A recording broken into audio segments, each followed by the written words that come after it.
The old Blackwood Manor loomed over Harbinger Lane. Its decaying facade was a testament to years of neglect and whispered rumours. Vines, like skeletal fingers, clutched at the rotting wood. The once bright windows were now vacant eyes, reflecting the grey sky like disturbed pools of water. Locals told tales of a shadowy figure that appeared each night. This figure was always in an upstairs window. No one dared to venture near. The mansion was a scar on the landscape. It was a chilling reminder of forgotten tragedies. The Blackwood family had vanished without a trace decades ago, leaving behind whispers. Rumours swirled. Some whispered of a family curse. Others spoke of a vengeful spirit. The truth, however, remained shrouded in shadow and silence, just like the mansion itself. All right, everyone ready? Yeah, let's do this. I don't know. This place gives me the creeps. You're not really scared, are you? Emma, Jake, Maria and Chris stood across the street, their breaths misting in the crisp autumn air. Emma, ever the adventurer, adjusted her backpack and met Jake's gaze. Jake, emboldened by Emma's confidence and perhaps a desire to impress her, puffed up his chest. He was ready for the challenge. Maria, ever practical, shifted uneasily. She hugged her arms to her chest. She couldn't shake the feeling of being watched. Chris, the skeptic of the group, scoffed. He attributed the group's anxieties to overactive imaginations. You're not really scared, are you? Chris teased.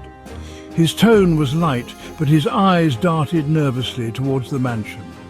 Maria shot him a withering look. A dare had been made. They would explore the mansion. They would see if the rumours were true. The dare was more than just a test of courage. It was a challenge to the unknown.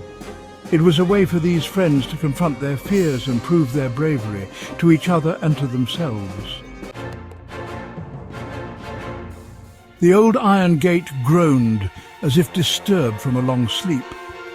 Rust fell like scales, revealing the passage of time and neglect. As they stepped onto the overgrown path, a palpable sense of dread settled over them. The air grew heavy. It pressed down on them like a physical weight. Every creaking branch, every rustle of leaves sent shivers down their spines. They moved as one, their fear a tangible bond. Even Chris, his earlier bravado fading, stuck close to the group. Inside, the mansion was a tomb. Dust lay thick upon every surface. Cobwebs spun by monstrous spiders draped the doorways. The air was stale and cold, carrying the scent of decay and something else, something unnameable and unsettling. The silence was broken only by their hushed whispers and the frantic beating of their own hearts. They explored each room cautiously. Every creaking floorboard, every gust of wind whistling through the broken windows made them jump. Did you guys feel that? A sudden chill ran down Maria's spine. She could have sworn she felt a presence. She turned quickly, but there was nothing there. The grand staircase was once a masterpiece of craftsmanship. Now it creaked ominously under their weight. The once plush runner was threadbare, worn thin by time and neglect. Each step was a labour, a journey further into the heart of the mansion's darkness. As they climbed, they noticed the portraits lining the walls. They were Blackwood ancestors, their eyes seeming to follow the teenager's every move. I could have sworn one of the figures in a portrait moved. He quickly glanced away. The portrait remained unchanged. He dismissed it as a trick of the light. The third floor was different. The air was noticeably colder. An unnatural stillness hung heavy, broken only by the sound of their own breathing. The floorboards groaned in protest as they stepped into the hallway. They were drawn to the room at the end of the hall. The room where the shadow was always seen. They moved towards it as if in a trance. The door was slightly ajar. The room was bare except for a large, ornate mirror. It leaned precariously against the far wall. The mirror's surface was cloudy, obscured by years of dust and grime.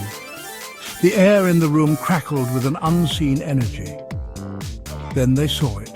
A shadow moved within the mirror's depths. It flickered and danced, taking on a vaguely human form. Panic seized them. They watched, frozen in terror, as the shadow in the mirror solidified.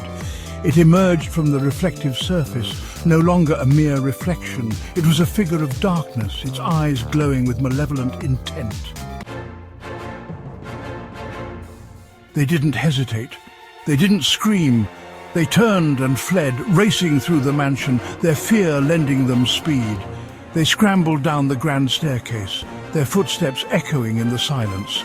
The shadow followed. They could feel its presence, cold and menacing, right behind them.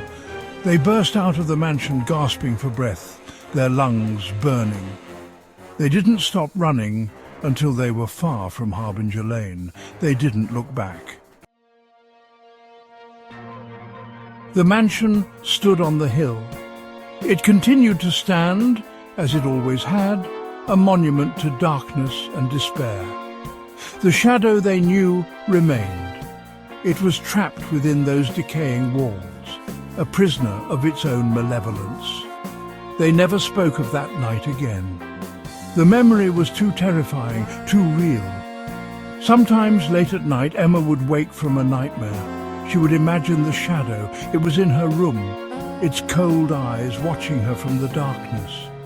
And in those moments she knew the true horror of Blackwood Manor. The shadow wasn't just a legend, it was real, and it wasn't finished with them.